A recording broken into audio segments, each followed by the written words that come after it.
नमस्कार, मैं रचना शर्मा चढ़ती कला टाइम टीवी देख रहे सभी दर्शकों का स्वागत करती हूं। आप देख रहे हैं हरियाणा के समाचार। समाचारों की शुरुआत से पहले एक नजर आज के मुख्य सुर्खियों पर।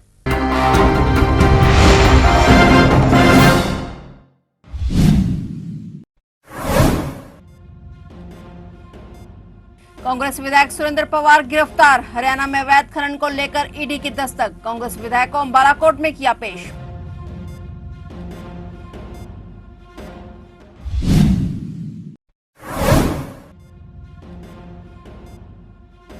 हरियाणा और केंद्र सरकार के बीच एमओयू साइन। कई शहरों में लगेंगे वेस्ट टू एनर्जी प्लांट। केंद्रीय ऊर्जा मंत्री मनोहर लाल और मुख्यमंत्री नायब सिंह रहे मौजूद।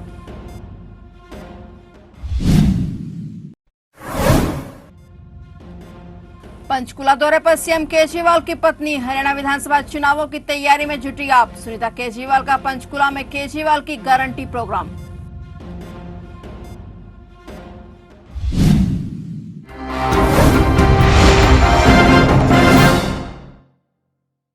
और अब समाचार विस्तार से।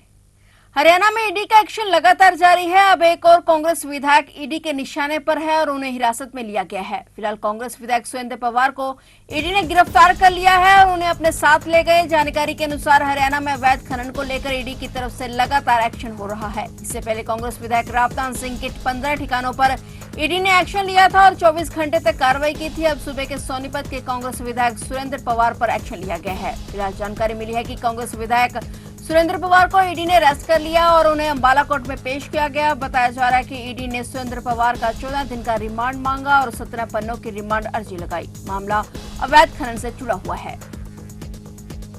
और हमने एक एप्लीकेशन दी है अरेस्ट करने के बाद कि एक्यूज से जो मनी ट्रेल है उसके बारे में पूछताछ करनी है, इसलिए हमें 14 दिन का रिमांड चाहिए। सुरेंद्र पवार है, सिटिंग एमएलए है। इनके खिलाफ 8 एफआईआर हैं और एक एफआईआर एनफोर्समेंट डायरेक्टरेट ने फाइल करवाई है। 9 एफआईआर है। तकरीबन 25 करोड़ का ट्रेल है, मनी ट्रेल जो हमने पता कर लिया। इसमें बहुत सारे हैं, अभी तो मैं उनके पूरे नाम नहीं बता सकता, और बहुत सारे हैं। तो हमने पहली अरेस्ट इनको की है, आज पेश किया। ये जनवरी में चल रहा है, जनवरी 2024। हरियाणा सरकार और केंद्र सरकार के बीच आज चंडीगढ़ में एक एमओयू साइन हुआ है। ये एमओयू विद्युत व्यापार निगम लिमिटेड और गुरुग्राम फरीदाबाद नगर निगम के बीच हुआ है। इस दौरान केंद्रीय ऊर्जा, शहरी विकास एवं आवास मंत्री मनोहर लाल खट्टर और मुख्यमंत्री नायब सिंह सैनी मौजूद रहे। इस समझौते के तहत हरियाणा और केंद्र सरकार एक साथ मिलकर दोनों शहरों गुरुग्राम और फरीदाबाद में वेस्ट टू एनर्जी प्लांट स्थापित किया जाएगा। बता दें कि अब केंद्र सरकार के साथ मिलकर दोनों शहरों में waste to energy plant setup किया जाएगा। वेस्ट टू एनर्जी प्लांट शुरू होने से न सिर्फ इन शहरों से निकलने वाले कचरे का निपटान होगा, बल्कि इस कचरे से ऊर्जा की जरूरतें भी पूरी होंगी।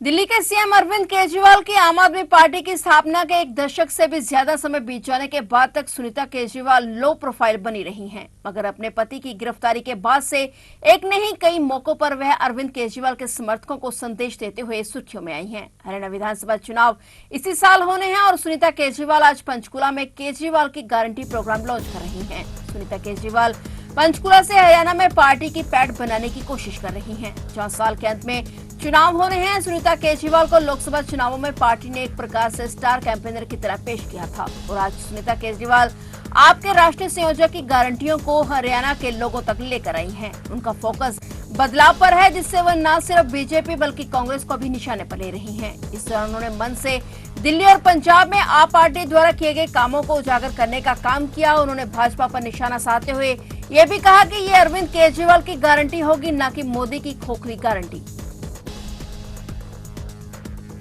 हरियाणा के मुख्यमंत्री नायब सिंह सैनी ने कहा कि प्रदेश सरकार न केवल सिख गुरुओं की बल्कि समाज के अन्य महापुरुषों की जयंतियां सरकारी तौर पर मनाने के लिए संत महापुरुष सम्मान एवं विचार प्रचार प्रसार योजना आरंभ की है। इस प्रकार की योजनाएं चलाने वाला हरियाणा देश का पहला राज्य है। मुख्यमंत्री नायब सिंह ने अपने निवास स्थान संत कबीर कुटीर पर आए सिख समाज के लोगों से मुलाकात की। उन्होंने कहा कि हम अपने गुरु साहिबान की शिक्षाओं को नई पीढ़ियों तक पहुंचाने के लिए कृत संकल्पित हैं। उनकी स्मृतियों को सहेजने के लिए जितना काम किया जाए उतना कम है। हमारे गुरु साहिबान ने सद्भाव, सहनशीलता, भाईचारे और आपसी प्रेम का जो रास्ता दिखलाया है, हम उसे अपने जीवन में उतारें। यही मानव कल्याण का मूल मंत्र है।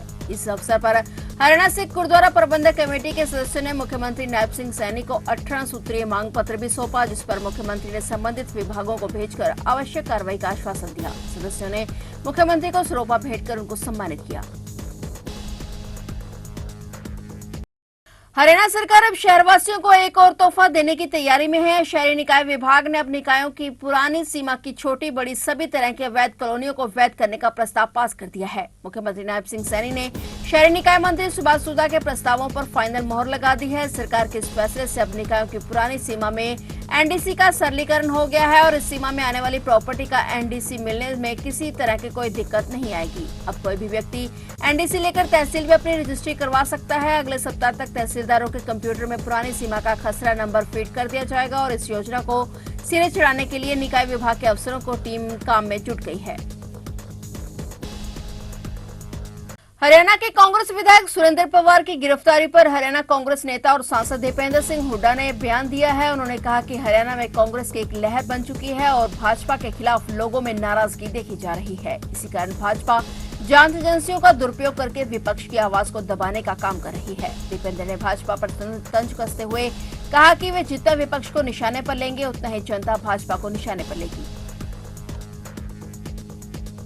सावन महीने से शुरू होने वाली कावड़ यात्रा को लेकर यमुनानगर पुलिस पूरे तरीके से अलर्ट पर है। यमुनानगर के एसपी और डीसी दोनों ने पीसी कर पत्रकारों को जानकारी दी कि कावड़ यात्रा को लेकर सभी तैयारियां पूरी कर ली गई हैं। कावड़ियों को कौन कौन से रूट से गुजरना है, इसे लेकर प्रशासन संबंधित विभागों के अधिकारियों से बैठक कर चुका है। और एसपी गंगाराम पुनिया ने बताया कि कावड़ियों की सुरक्षा को लेकर पड़ोसी राज्यों उत्तर प्रदेश और उत्तराखंड की पुलिस के साथ हरियाणा पुलिस कोऑर्डिनेशन बनाए हुए है। एसपी ने बताया कि इस यात्रा में भारी संख्या में शिव भक्त आते हैं, जिसे लेकर सभी प्रकार के बंदोबस्त पूरे कर लिए गए हैं। कावड़ शिविरों में सीसीटीवी से मॉनिटरिंग की जाएगी और साथ ही जो भी पैदल रूट हैं वहां पर लाइट और सीसीटीवी की व्यवस्था की गई है। देखिए, कावड़ के मद्देनजर जिला पुलिस के द्वारा इस संबंध में प्रभावी और माकूल इंतजाम किए गए हैं। जिला प्रशासन की हमने हाल ही में बैठक भी ली है, जिसमें जिला उपायुक्त भी और विभिन्न विभागों के अधिकारी इस कावड़ यात्रा से कहीं न कहीं संबंधित होते हैं, जिनका अलग अलग कार्य है इस संबंध में, वो भी मौजूद थे। साथ ही उत्तराखंड पुलिस के साथ वहाँ डीजीपी साहब ने भी हमारी वीसी ली थी और उन्होंने भी विस्तृत मार्गदर्शन हमारा किया था, ताकि ये जो कावड़ का पूरा जो कार्यक्रम है ये बड़े सुचारू रूप से अच्छे ढंग से संपन्न हो जाए और किसी प्रकार से कोई दुर्घटना की संभावना भी ना रहे। हमने पिछले 10 साल का डाटा भी हमने एनालिसिस किया था और मोस्टली यही पाया गया था कि कोई कभी कभार कोई रोड दुर्घटना, सड़क दुर्घटना हो जाती है और उससे बाद में कभी वाद विवाद बड़ा भी हो जाता है। तो सड़क पे जो है हमारे कावड़ जो यात्री हैं वो आराम से कावड़ ला करके गंतव्य स्थल तक सुरक्षित पहुंच सके, उनको किसी प्रकार की कोई इश्यू ना आए, ये भी हम इंतजाम इस बार कर रहे हैं। जिला पुलिस की ओर से जब से कावड़ यात्रा शुरू होगी तब से लेकर के समाप्ति तक कुल 600 पुलिसकर्मी लगभग तैनात इस दौरान रहेंगे और साथ ही हमने 20 जो मुख्य लोकेशंस है वहां पर हमने नाके लगाए हैं, ताकि वहां पर हेवी ट्रैफिक को डाइवर्ट करना या कहीं व्हीकल रुकवाने भी है तो उनको रुकवाए जाने की व्यवस्था ये करवाना है। साथ ही हमने 28 ऐसे बिंदु चिन्हित किए हैं जो थोड़े हमारे अनुसार क्रिटिकल हैं, किसी भी अलग अलग एंगल से जो क्रिटिकल है वहां पर भी पर्याप्त पुलिसकर्मी हमने लगाए हैं। साथ ही हमारी जो डायल 112 गाड़ियां हैं जो लगातार फील्ड में रहती है, जिले में टोटल 32 गाड़ियां हैं, उनको भी हमने उन पॉइंट्स पे लगाया है जहां पर कावड़ यात्रियों का मुख्य आवागमन रहता है। यमुनानगर में पुलिस ने ऐसे आरोपी को पकड़ा है जो नित नई दुकानों में चोरी की वारदात को अंजाम देता था। दुकान में चोरी करने वाले आरोपी को आज पुलिस ने गिरफ्तार कर लिया है। आरोपी से चोरी की 5 वारदातों का खुलासा हुआ है। सभी वारदातें दिन के समय में हुई हैं। आरोपी की सीसीटीवी फुटेज भी कब्जे में ले ली गई है। आरोपी को कोर्ट में पेश कर न्यायिक हिरासत में भेज दिया गया है। इंचार्ज राजेश राणा ने बताया कि उनकी टीम को सूचना मिली कि सेक्टर 18 टाउन पार्क के पास एक युवक चोरी की फिराक में घूम रहा है। गुप्त सूचना के आधार पर पुलिस ने टीम का गठन किया और टीम ने मौके पर जाकर वहां घूम रहे युवक को गिरफ्तार कर लिया। पूछताछ में उसकी पहचान कांसापुर निवासी आमिर खान के नाम से हुई है। भारत के सार्वजनिक क्षेत्र के बैंकों में से एक बैंक ऑफ बड़ौदा ने आज अपना 117वां स्थापना दिवस मनाया। 117वें स्थापना दिवस के अवसर पर विश्वास के साथ बेहतर कल की थीम पर साइकिल रैली का आयोजन भी किया गया, जिसे बैंक ऑफ बड़ौदा के चंडीगढ़ जोनल कार्यालय के महाप्रबंधक एवं जोनल प्रभारी निशांत कुमार ने हरी झंडी दिखाकर रवाना किया। यह साइकिल रैली सेक्टर 30 और 44 स्थित बैंक ऑफ बड़ौदा की शाखाओं से शुरू होकर सेक्टर 17 के जोनल ऑफिस पर समाप्त हुई और इसके बाद ग्रीन अर्थ ड्राइव कार्यक्रम के तहत लोगों को ग्लोबल वार्मिंग और पर्यावरण संरक्षण के बारे में भी जागरूक किया गया। तो ये थे हरियाणा के समाचार और नए समाचारों के साथ फिर से हाजिर होंगे। तब तक के लिए देखते रहिए चढ़ती कला टाइम टीवी।